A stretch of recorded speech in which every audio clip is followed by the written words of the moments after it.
Budgeting doesn't work. Not for you, not for me, not for most people. And it has nothing to do with discipline. Look at anyone you know who actually saves money. Half of them ditched the budget years ago. No spreadsheet, no app, no Sunday night guilt session. The harder you try to budget, the faster you crack. It's the budget. It's built to fail. There's an experiment from 1998, a plate of warm cookies, a bowl of radishes, that shows you exactly why. We'll get there. First, why the budget is rigged to fail. Then, the one lazy little move that does the work for you instead. Take the most famous money rule there is. 50, 30, 20. Half your take-home on needs, 30% on fun, 20 into savings. There is no study behind it. None. The most repeated money rule on the planet. In every bank app, every finance video, quoted like scripture. And its entire scientific basis is that it rhymes. 50, 30, 20. It's easy to say. That's the whole thing. It came from one book in 2005 by a Harvard professor. Reasonable guess. For 2005. But a reasonable guess from 20 years ago is not a law of physics. And somewhere along the way, we all started treating it like one. Because it assumes your rent is a polite little thing that takes half your pay and then stops. Mine doesn't stop. My mortgage is not polite. It's a monthly ransom note. For a lot of us, the roof alone already eats 60, 70%. So when the rule says needs should be 50, it's not a budget. It's a magic trick. It's asking you to fold 110% of your money into 100 and then calling you undisciplined when it won't lie flat. You didn't fail the rule. The rule failed a basic maths test. And the rule is only half the trap. Even if those numbers added up, they hand you the rule, then tell you to run it on willpower. Willpower turns out to be the most rigged part of the whole game. I'm not above this either. I tried the fun version. A money date night, a good bottle of wine, the whole bit. We made it about 90 seconds before we gave up and watched memes till the bottle was gone. Next morning, the only line either of us remembered was my partner's. What a waste of good wine. Even the fun version of budgeting dies because it runs on the one thing every budget runs on. Willpower. And willpower was never going to save you. So why won't willpower save you? For that, the cookies. Picture it. 1998. A psychologist somehow gets funding, real money, to make people smell fresh cookies and not let them eat any. Science. He sits you at a table, warm cookies, straight from the oven. Next to them, a bowl of radishes, raw radishes, the only food that's also a warning. Half the room gets the cookies. You get the radishes. You sit there, breathing in someone else's cookies, eating your little spite vegetable. Then, because one act of cruelty wasn't enough for science, they hand you an impossible puzzle. You look at it for 4 seconds, think, no, and quit. Dead last. Because you'd already spent your entire soul not eating a cookie. That launched a huge idea.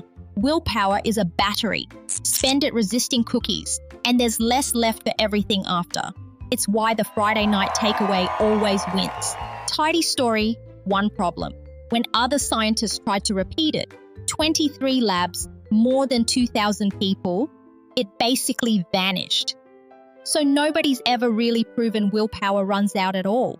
But cookies or not, a budget asks you to be the radish person every day, forever. That's all a budget is, a diet for your money. But it's not the big blowouts that get you.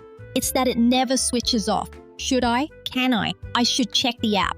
An axe over your head all day. You can white-knuckle a hard week. Nobody white-knuckles a whole life. So they burn out and quit. Which means the fix was never find more willpower. It's to need less of it.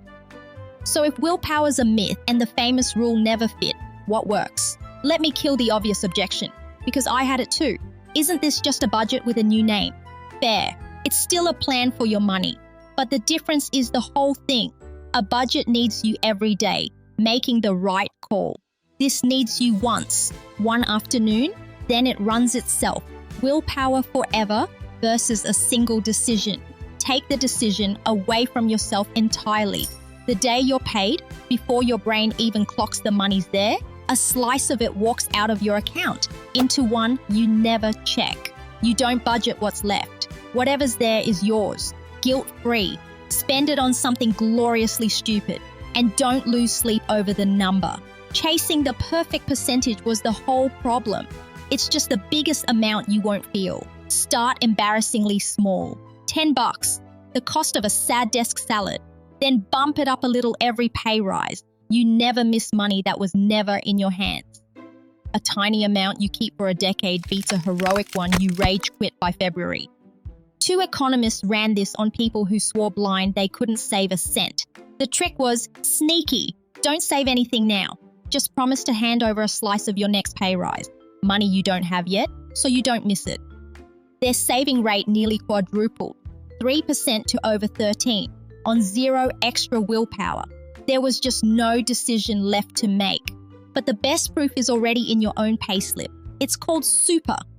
Every payday, more than 1/10 of what you earn gets taken off the top and invested automatically before you ever see it.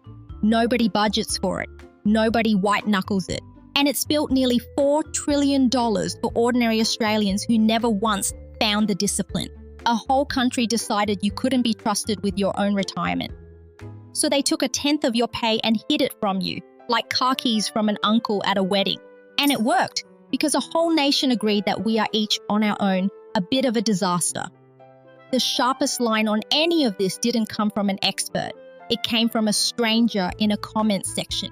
The trick was never more discipline. It's to outsmart yourself. And if you want to check my work, every study here is written up, links and all, in a free sources doc on my Substack. Go fact check me, links below. So you don't need a new budget. You need one transfer. Tonight, set up a single automatic payment, even $10, so it moves itself the moment you're paid, into an account you don't really look at. Then forget it's there. You were never the problem. You were handed a tool that runs on willpower in a world that asks for it 1,000 times before lunch. That's a design flaw, not a character flaw. And design flaws get fixed, which, if you set that transfer up, you just did, in one afternoon. Now, if there's honestly nothing left after the bills, this was never about willpower for you. That's an income problem. And that's the next video.